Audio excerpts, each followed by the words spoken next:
What's up, fight fans? In today's video, the MMA world is buzzing with major updates from potential super fights to unexpected title challenges. One of the biggest rumors is a possible showdown between Islam Makhachev and Ilia Topuria on June 28th at UFC 317, with Khamzat Chimaev also fighting that night. Makhachev et Topuria vont combattre la même soirée que Khamzat Chimaev.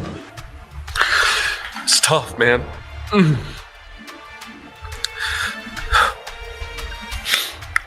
Magomed Anvar's coach made a crazy statement accusing Alex Pereira of being coated in some kind of ointment, and even saying there was something sticky in his hair he probably meant on his head because Pereira had no hair at all. What's up here at the Nuggets game? Nate Diaz has made a surprising announcement, and in the heavyweight division, Jon Jones has found himself in a tough spot. Alex Pereira's loss has forced Jones to either defend his belt against Aspinall or vacate the title. So without further ado, let's get started. Earlier, multiple sources reported that the lightweight title fight between Islam Makhachev and Ilia Topuria could happen on June 28th at UFC 317 in Las Vegas. Topuria himself even hinted to fans that more news is coming soon, and his brother Alexander also mentioned it when a journalist asked about it. Dana White just smiled and said, "I don't know. Probably now there's new info that in June, during International Fight Week in Las Vegas, Islam Makhachev and Khamzat Chimaev will fight on the same night." This update comes from Rasul Shamsudilov, a manager and coach close to Khamzat Chimaev's team. Shamsudilov told his followers on social media that Makhachev's opponent is already set, and it's Ilia Topuria. It's not official yet, but the announcement is expected to drop soon. On a déjà signé, donc maintenant, faut trouver les bonnes dates. Topuria, Makhachev, l'équipe. Il y a Makhachev et Topuria, ils vont combattre la même soirée que Khamzat Chimaev. Comme ça, en juin. Soyez prêts. Les deux combats auront lieu le même soir pour des ceintures. Ça va être la plus grosse soirée de l'année du UFC. Khamzat contre le champion, frère. Disbelief là, Disbelief là, je sais pas comment on s'appelle lui. Comme j'aime pas son blaze en plus. Regardez comment ça va. Ça n'a pas été annoncé, mais ça a été dit par moi. Mais bientôt ça va sortir, t'inquiète.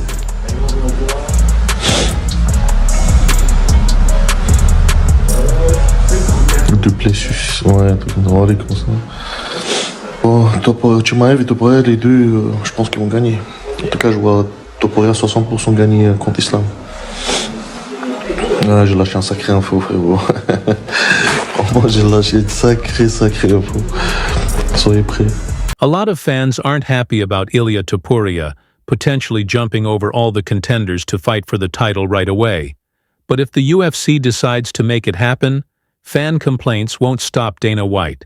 And if Islam Makhachev is offered this fight, he'll definitely take it. If this matchup happens, we as fans of this amazing sport will get to see one of the biggest fights in UFC history.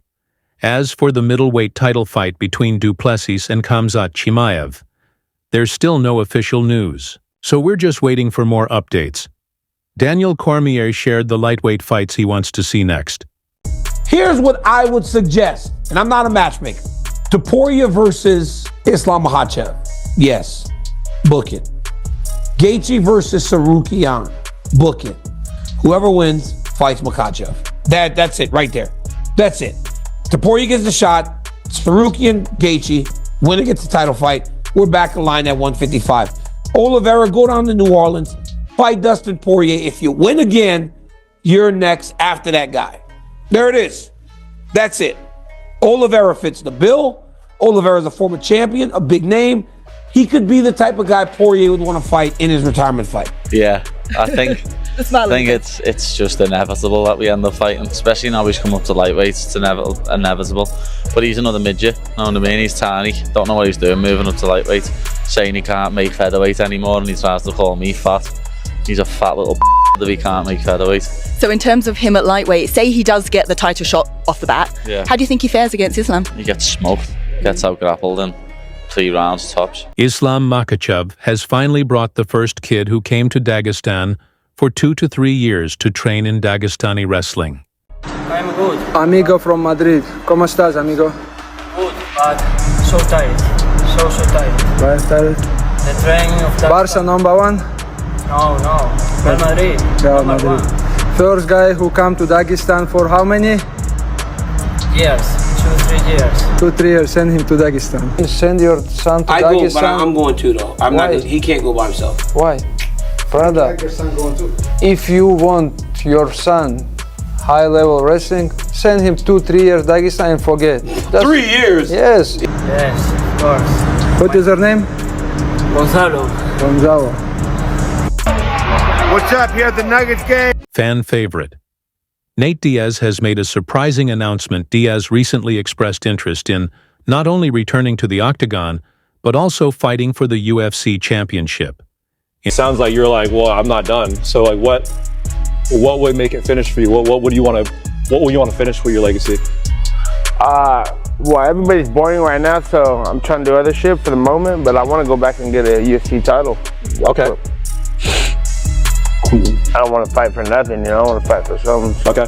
So is that in the works right now? Yeah, well, right now there's nobody that's at an like, I don't really, who's the champion right now? 170. Who is champion right now? See? Exactly. That's what I'm saying. But guys, can he really compete with monsters like Khamzat Chimaev, Islam Makhachev, and even Ilia Topuria? Many fans are skeptical. One fan wrote, "I'm so angry.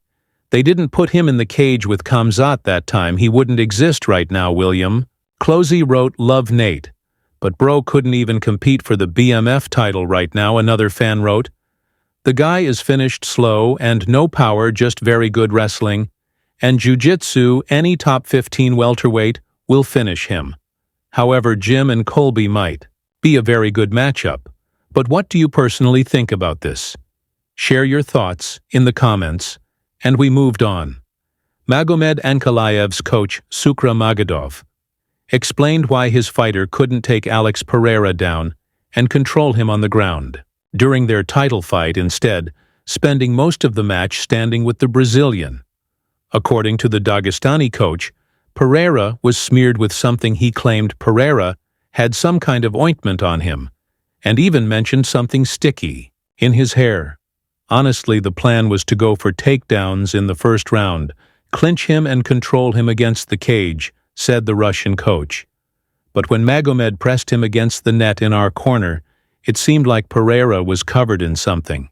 If my experience is right, I think that's what happened. Majid also said later that he smelled the ointment and noticed something sticky in his hair. People have been talking about Brazilians doing this for a long time, especially since Pereira's coach is known for these kinds of tactics. This is a pretty serious accusation, but if you think about it logically, it seems impossible before the fight. Inspectors thoroughly check the fighters near the octagon, and this is even shown live on air. Everyone sees how carefully the fighters are inspected, and they would have noticed something like that right away. Alex Pereira's loss to Magomed Ankalaev has significantly impacted John Jones's plans nearly a week after the fight. The UFC heavyweight champion voiced his disappointment, writing, during Pereira's live broadcast, "Disappointed. I wanted to share the octagon with you so much." Jones had seemingly been eyeing a potential super fight with Pereira, which could have provided an alternative to a unification bout with interim heavyweight champion Tom Aspinall. However, with Pereira out of the picture, Jones now faces a crucial decision: fight Aspinall or vacate the title. This is Tom Aspinall, and this is me rating the following fighters out of 10. Yuri Prohaska. 8.5. Alex Volkanovski. 9. Michael Chandler. 7. Alex Pereira. 9. Dricus Duplessis. 9.5, because he makes that unorthodox style work for him, and none of his opponents have any idea how to deal with it. He's a super smart fighter. Sean Strickland. 8.5. Cyril Gane. 8. Alexander Volkov. 8.5. Jamal Hill. 8.5. Finally, John Jones. 9.5. Nobody can be the perfect fighter, but he's close to it. He's definitely close. Former UFC welterweight champion and renowned coach Matt Serra has taken aim at Sean O'Malley's head coach Tim Welch.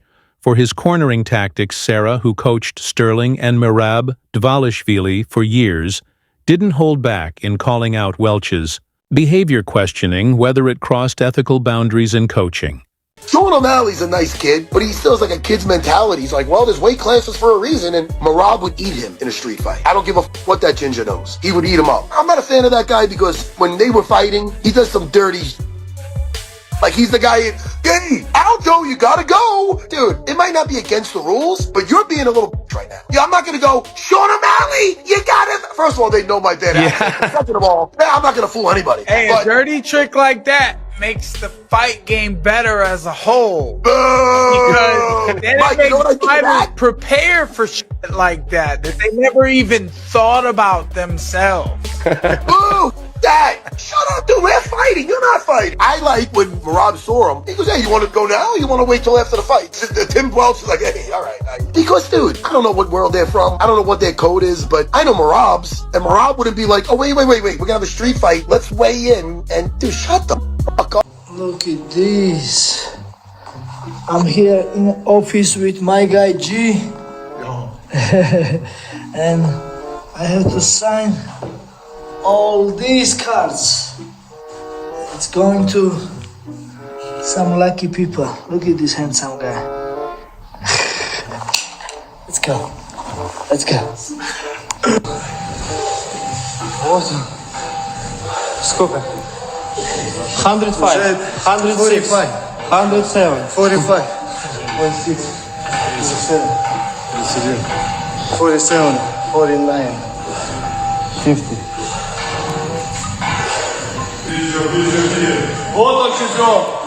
Champion. Paddy Pimblett warns Michael Chandler in a bold message. Pimblett dismissed the idea that Chandler would knock him out, saying,